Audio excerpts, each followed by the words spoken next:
Oh my gosh. Wow. How'd we do it already? Did we leave it burning one day?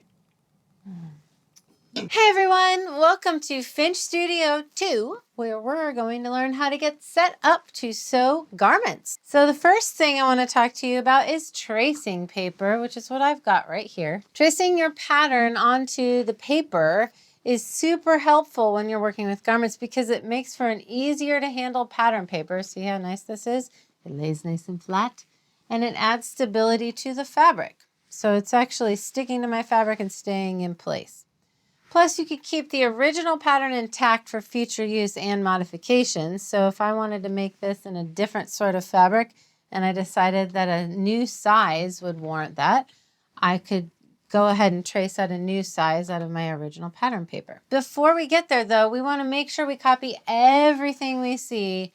And, hot tip, you want to put the size on your tracing as well. So make sure that you write down exactly what size you traced. This is a great opportunity to note the elements of each pattern piece. Try to take a look at where the notches and fold lines are, where the grain line is, all the things.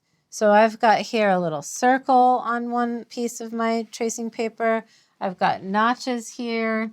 Before we start cutting, we want to check our pattern layout instructions for two main reasons. The first reason is grain line. So when I'm talking about fabric layout or pattern layout, I'm talking about this handy page in your pattern booklet where it shows us how the pattern is and what it looks like on the fabric. Cutting on grain is essential for successfully cutting out a garment. Take a look at the grain line markings on the pattern. Usually it's a line with two arrows, one on each end. And you're going to take a look at the grain line markings on the pattern and line those up perpendicular to the fabric selvage. Had to have a moment of what does perpendicular mean again? So perpendicular in line with, is that right? Parallel. It has to be parallel. If you're not sure what a selvage is, it's this factory edge right here. So the factory edge of the fabric is the selvage. So our grain line has to be parallel to that. In order for a garment to have stretch or give where it's supposed to, you won't want to cut corners on that step. Did you catch my sewing pun? Second reason for checking the layout instructions. Make sure that your pattern pieces are in the correct order and placement. If you cut in the wrong order, it's possible you will not have enough fabric. If you have pattern weights, you're going to use pattern weights on your pattern piece. The main thing is you're not going to use pins. So when working with a garment, you want to ditch the pins and use pattern weights or use your ruler to hold down your pattern piece. You can see that my ruler is nice and wide. This is going to prevent the fabric from stretching or shifting while you cut. And it's stabilizing the pattern and holding it in place. Just line the ruler up with the edge of your pattern and start cutting. Should we do that? Why not? I've got a curvy part right here, and I'm just going to line it up with the part that's closest to my body. I'm always starting with the rotary cutter closest to my body and going away. And then I'm going to move the ruler with the edge of the pattern piece as I move along slowly. Speaking of cutting things, we're cutting together some on-demand classes and some live ones, and we think that you'll like them. What he said. Should we just run that? Should that be the ad? Yes. Should this whole thing, should us be talking right now, be the ad? Yep, that's the ad. Cut! All right there. Even pressure and cut along the edge of the pattern.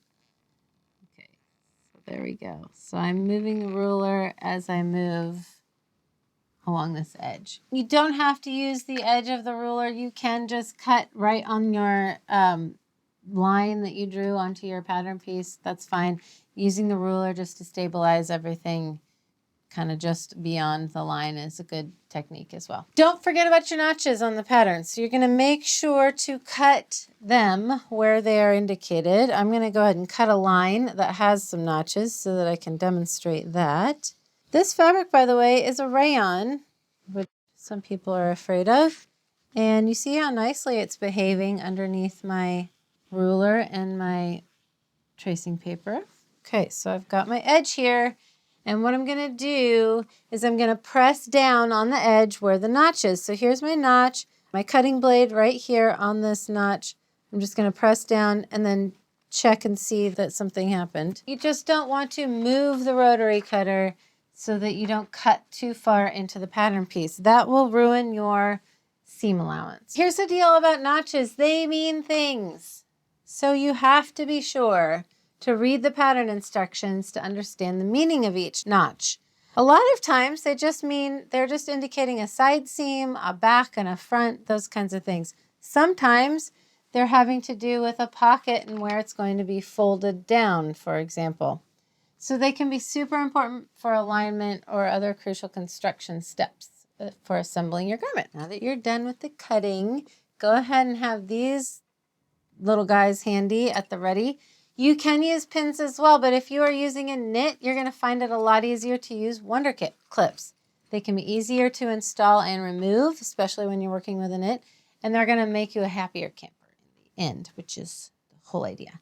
Second, keep your pattern pieces, these pattern pieces, on top of your fabric, your cut fabric pieces until you sew. Some of your pieces are going to look like straight up scraps. They just are.